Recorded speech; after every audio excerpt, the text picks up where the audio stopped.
一个只做聊天软件的程序员，如今被西方国家用10几项刑事重罪起诉，每项最高可判10年。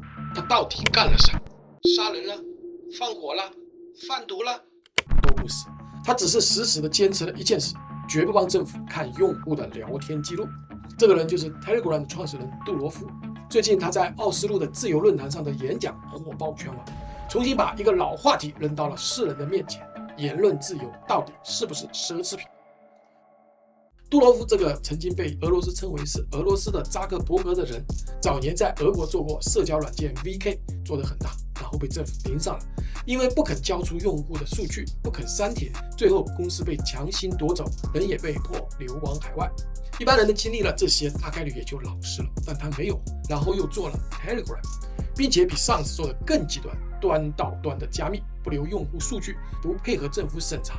现在 Telegram 全球拥有10几亿用户，团队却只有40多个，结果就是他几乎成了全球政府的公敌。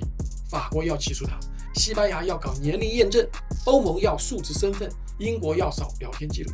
用杜罗夫自己的话来说，我们这一代拯救自由互联网的时间不多了。他在演讲中直言，他亲身经历过政府是如何一步一步侵蚀个人自由的。他开创了 Telegram， 就是为了在自由说话变得危险的时代，保护人们自由发声的权利。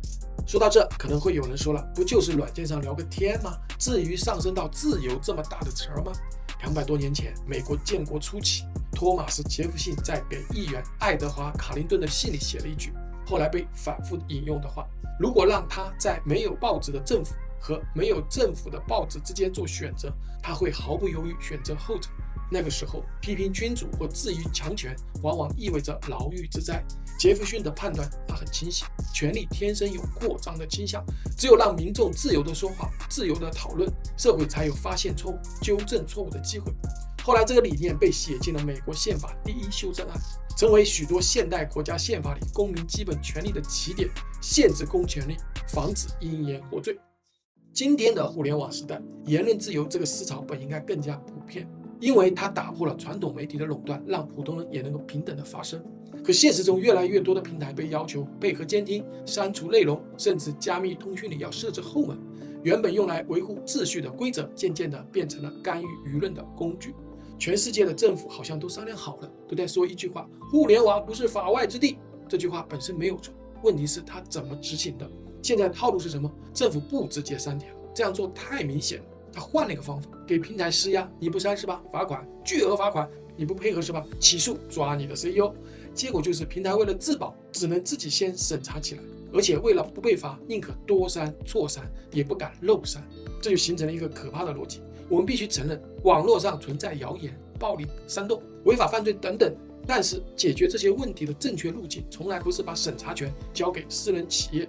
法治的基本要求是判定任何公民的言论是否违法，唯一的合法主体是法院，必须经过公开、透明、公正的司法程序。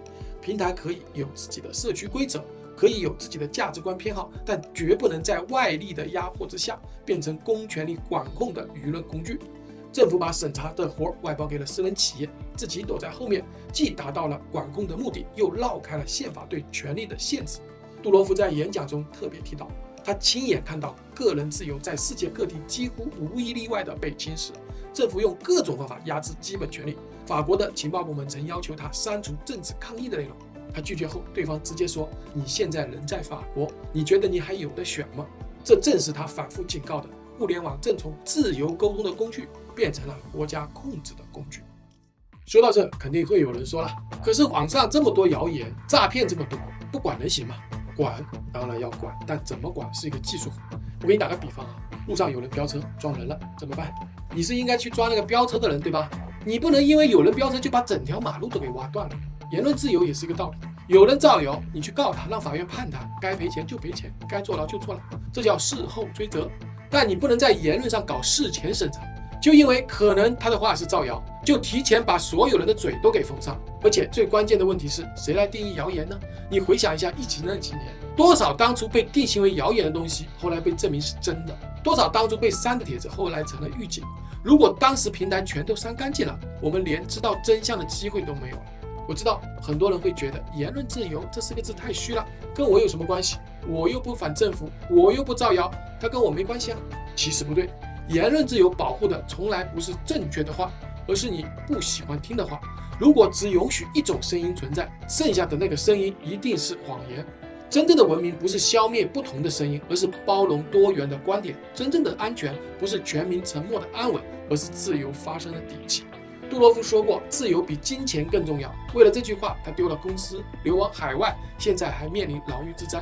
但他还坚持把 Telegram 建成一个保护隐私和表达的堡垒。我们普通人可能做不到他那样，但至少我们可以明白一件事：言论自由不是奢侈品，不是发达国家的专利，不是什么可有可无的东西，它是现代文明最应该坚守的终极底线。因为只有人们敢说真话的时候，这个社会才有自我改进、自我纠错、自我进化的可能。